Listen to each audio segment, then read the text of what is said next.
Student, उस दिन हम आप लोग किरणों का खेल पाठ के बारे में चर्चा किए थे। आज हम संपूर्ण व्याख्या करने जा रहे हैं इस पाठ की, जिसके कवि हैं मैथिली शरण गुप्त जी। अब हम आप लोगों को एक एक लाइन पढ़ करके उसकी व्याख्या कर रहे हैं। आप लोग ध्यान से सुनिएगा और समझने की कोशिश कीजिएगा। दिक्कत होती है तो फिर हमको बताइएगा, कमेंट कीजिएगा, हम दोबारा समझा देंगे। यह किसी स्कूल के पाठ्यपुस्तक से संबंधित है।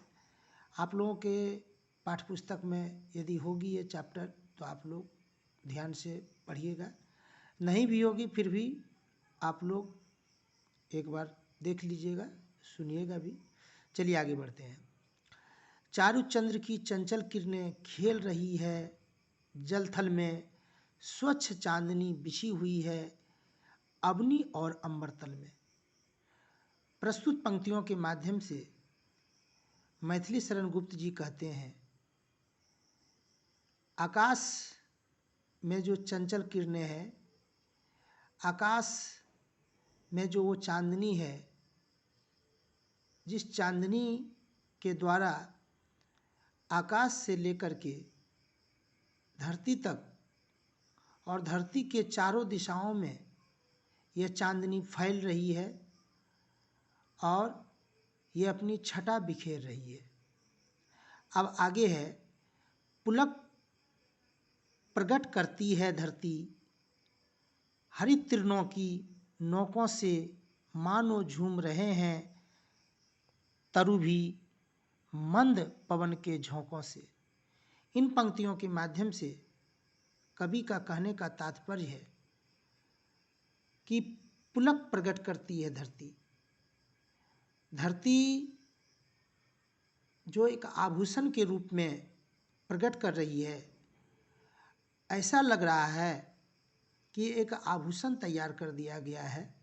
वो आभूषण हरित तृण यानी हरे हरे घासों के द्वारा वो दिखाई पड़ रहे हैं और शोभायमान हो रहे हैं, और उन तृणों को हिलाने डुलाने का काम मंद मंद हवा चल करके उन्हें स्फुरित कर रहे हैं, यानी एक एनर्जी देने का काम कर रहे हैं।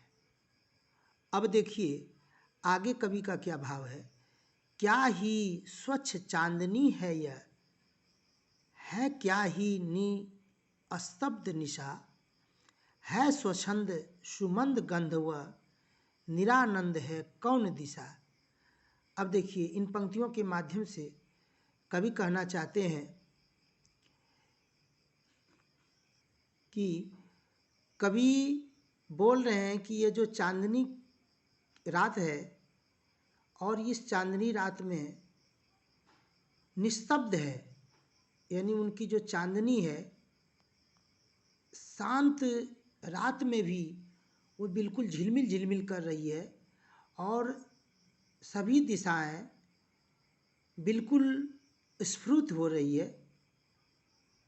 स्फुरित का मतलब होता है एक एनर्जी उनमें आ रही है और सभी दिशाएं गंधमान है, यानी सुगंधित हो रही है।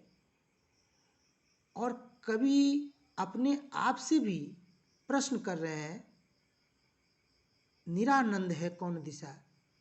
क्या ऐसा है कि कोई दिशाएं बिना आनंद का है। आगे है, बंद नहीं अब भी चलते हैं नियति नटी के कार्यकलाप, पर कितने एकांत भाव से, कितने शांत और चुपचाप। इन पंक्तियों के माध्यम से कवि का तात्पर्य है कि रात में सभी लोग सो जाते हैं, सारे जीव सोए रहते हैं, बंद नहीं अब भी चलते हैं, लेकिन प्रकृति का जो कार्यकलाप है, प्रकृति का जो समय है, वो बिल्कुल चलते रहता है और शांत भाव से अपने काम में व्यस्त रहते हैं और आप अपने काम को करते रहते हैं। वही कहते हैं, बंद नहीं अब भी चलते हैं नियति नटी के कार्यकलाप। ऐसा लगता है, नटी का मतलब होता है नर्तकी, जिस तरह नर्तकी नाचने में मशगूल रहती है और उनके नाच को दर्शक लोग देख करके मंत्रमुग्ध हो जाते हैं, तो वैसे ही रात्रि के पहर में सभी लोग सोए रहते हैं और ये प्रकृति जो है नटी के समान नाचते रहती है और सभी को मंत्रमुग्ध करते रहती है। आगे है बिखेर देती वसुंधरा, मोती सबके सोने पर, रवि बटोर लेता है उनको सदा सवेरा होने पर।